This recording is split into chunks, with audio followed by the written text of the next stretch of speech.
Antes de começar essa aula, você vai deixar o seu celular longe, vai ajeitar a sua postura na cadeira e vai lembrar por que você está estudando um curso CPA 20. É para melhorar a sua carreira, mas por quem? Por você mesmo? Por alguém da sua família? Pai, mãe, filho, filha, esposo, esposa? Lembra disso, não desista e eu vou junto com você até a sua aprovação. Deixei aqui na descrição desse vídeo o acesso à nossa plataforma de estudos, onde você tem mais de 1000 questões para treinar bastante, um caderno de questões dissertativas para memorizar ainda mais o conteúdo e suporte especializado via WhatsApp com os nossos professores de segunda a segunda. Agora sim, tenha uma ótima aula. Agora você vai conhecer as outras 3 classificações CVM para fundos de investimentos. Nós já vimos sobre fundos de investimentos renda fixa e suas 5 subclassificações. Agora falta ações, cambial e multimercado, que é uma aula mais tranquila porque eles não possuem subclassificações. Primeiro, para que um fundo seja classificado, considerado fundo de investimento em ações, ele deve conter 67% no mínimo do seu patrimônio líquido aplicados, alocados em ações ou ativos lastreados em ações. Por exemplo, ações diretamente, bônus ou recibos de subscrições, cotas de outros fundos de ações, cotas de fundos de índices de ações, assim como o BOVA11. BOVA11 é um ETF muito conhecido no mercado financeiro. Esse fundo, ele referencia um índice, que é o Ibovespa. Ibovespa é o maior índice de renda variável de ações aqui do Brasil. Então, ele pode ser considerado, sim, um lastro. BDRs, Brazilian Depositary Receipt. Então, pensa numa empresa americana. Tá, Apple. A Apple quer negociar as suas ações aqui no Brasil. Ela pode? A ação não. Ela pode negociar um recibo. Então, a Apple pega suas ações, leva para um banco, recebe recibos lastreados nas ações e traz aqui para o Brasil. Isso se chama BDR. É uma empresa qualquer, de qualquer lugar do mundo, que negocia o recibo das suas ações aqui no Brasil. Também serve como lastro. Outras informações com relação a fundos de ações. Nós temos estratégias específicas. Aqui não é estratégia Ambima, tá? Estratégias específicas entre os gestores. Arbitragem, long and short, é você operar comprado e vendido na mesma ação, ordinário e preferencial, ou então em ações de segmentos muito correlacionados, como por exemplo o bancário. Se você pega o gráfico de Itaú e Bradesco, Bradesco e Santander, Santander e Itaú, são ativos muito correlacionados, eles andam quase que igual. Os gráficos são praticamente idênticos, isso porque a correlação entre o segmento bancário é muito grande. Então perceba, se eu disser que o gráfico de Itaú fizer esse movimento e o gráfico de Bradesco vai fazer um movimento muito parecido, então ele vai subir, vai cair, só que em determinado período ele caiu. Houve a descorrelação entre esses dois ativos. Em um certo momento, um ativo foi para cima, o outro para baixo. Como eu sei que é um segmento muito correlacionado, a tendência é que Bradesco suba, Itaú desça e eles voltem a operar na mesma direção, porque eles são correlacionados. O que o gestor vai fazer? Ele vai identificar essa oportunidade como arbitragem. Ele vai operar vendido nessa ação, porque ela tende a cair, e comprado nessa, porque ela tende a subir. Isso é a estratégia de arbitragem long and short. Market timing, nós falamos sobre o aumento ou diminuição da exposição à bolsa. Então, por exemplo, em 2019 foi um ano muito marcante para a Bolsa de Valores brasileira. Tivemos algo em torno de 35, 36% de alta do Ibovespa no ano, e foi um ano onde dobrou praticamente a quantidade de pessoas físicas na Bolsa de Valores. Logo, era um momento de se expandir as operações em ações. Nesse momento, em 2019, os gestores de fundos de ações, eles iam ficar com 67% só em ações? Não. Como é o momento da bolsa, o momento é de ações, eles iam ficar muito próximo de 100% expostos à renda variável, a ações ou lastreáveis, porque o momento é esse. Agora, 2020. 2020 veio março com o início da pandemia de Covid-19 aqui no Brasil. Todos os ativos despencaram. É momento de ficar 100% exposto à bolsa? Não. Então, fundos de ações vão manter próximo de 67%, que é o mínimo. Eles não podem ter menos, porque senão não são considerados fundos de ações. Mas eles vão ficar muito próximos de 67% expostos em bolsa para se proteger. Stock pickings, nós vamos falar de ações com maior potencial de retorno. Então, são empresas menores que podem, inclusive, dobrar de valor a cada ano. O Itaú é fácil dobrar de valor a cada ano? Não. A Petrobras, a Vale? Não, porque são blue chips, são empresas muito grandes. A estratégia para essas ações será outras, mas empresas de menor porte, menor volume de negociação, tendem a se valorizar com maior facilidade. Eu vou mostrar agora para vocês... faltou imposto de renda. Nós vamos ter uma aula somente sobre imposto de renda, que vai ser sobre come-cotas. Então, eu vou mostrar IOF, vou mostrar imposto de renda, come-cotas, como funciona em cada um dos fundos. Mas, já marque, tá?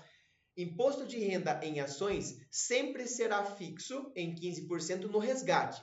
Não existe come-cotas e é fixo em 15%. E também não existe IOF, Imposto sobre Operações Financeiras. Agora sim, eu vou mostrar para vocês cambiais, depois multimercado, e a gente vai entrar um pouquinho no mais retorno para verificar fundo de ações e fundo multimercado principalmente.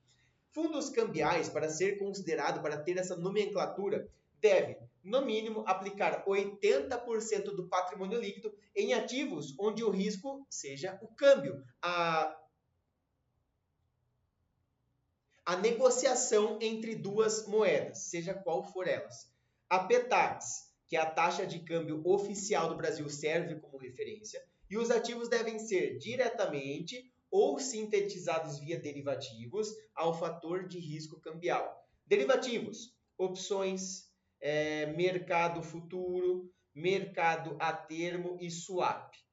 Esses 4 mercados de derivativos, eles operam muito com dólar, com câmbio. Então, o fundo cambial ele pode sim aplicar nesses derivativos. Por fim, nós temos os fundos multimercados. Estes, eles não possuem uma estratégia específica, exclusivamente para fugir um pouco do fator de risco. Quando nós pegamos um fundo de renda fixa, nós sabemos que 80% do patrimônio líquido será em renda fixa. Logo, o fator de risco ficará muito concentrado em renda fixa. Quando nós pegamos ações, 67% em ações ou lastreáveis. Logo, o fator de risco é muito concentrado em renda variável, em ações. Cambial, mesma coisa, 80% do risco está concentrado a outras moedas. Aqui é para fugir um pouco desse fator de risco concentrado. Permite uma diversificação muito maior. Então, o conceito devem possuir políticas de investimentos que envolvam vários fatores de risco, sem o compromisso de concentração em nenhum fator em especial ou em fatores diferentes das demais classes previstas. Então, nós vimos renda fixa, ações e cambial. É para fugir um pouco, vai abordar um pouco de cada um dos riscos ou até outros riscos de exposição. E agora, como eu disse, nós vamos entrar um pouquinho em 2 fundos específicos. Carteira do Mirai Asset, que são ações dividendos. Essa é a carteira. Você pode ver que ele é bem concentrado em ações, ó.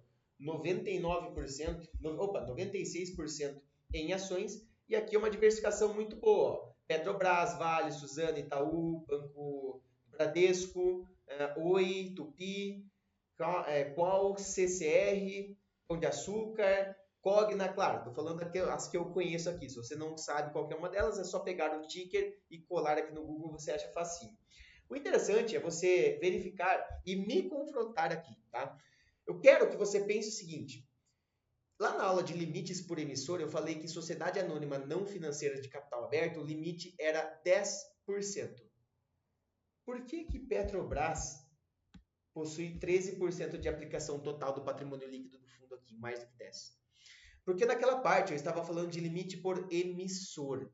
Se eu estou falando de emissor, eu estou emitindo uma dívida. Porque esse é o risco de crédito. É o emissor não honrar seu compromisso. Aqui eu estou falando de ações. E a ação não contém o risco de crédito. Porque não é uma dívida. Quando você compra uma ação, você vira sócio da companhia. É exatamente o que nós temos aqui. Aqui foge um pouco das características gerais do limite por emissor, porque nós estamos falando de ações que não é dívida. E aqui nós temos um fundo multimercado. Olha só o tamanho da diversificação desse fundo. É um gráfico de pizza até bonito aqui, de tão colorido que ele é. Então, títulos públicos federais, cotas de fundos, operações compromissadas, investimentos no exterior, ações, opções como titular, opções como lançador, Obrigações por ações, aqui os valores a pagar, mercado futuro, ações e outros empréstimos, certificado de recibo de depósito de valores imobiliários, mercado futuro e posições compradas. Olha só o tamanho da diversificação nesse fundo da XP Macro FIM, Fundo de Investimentos Multimercado. Então, faça isso.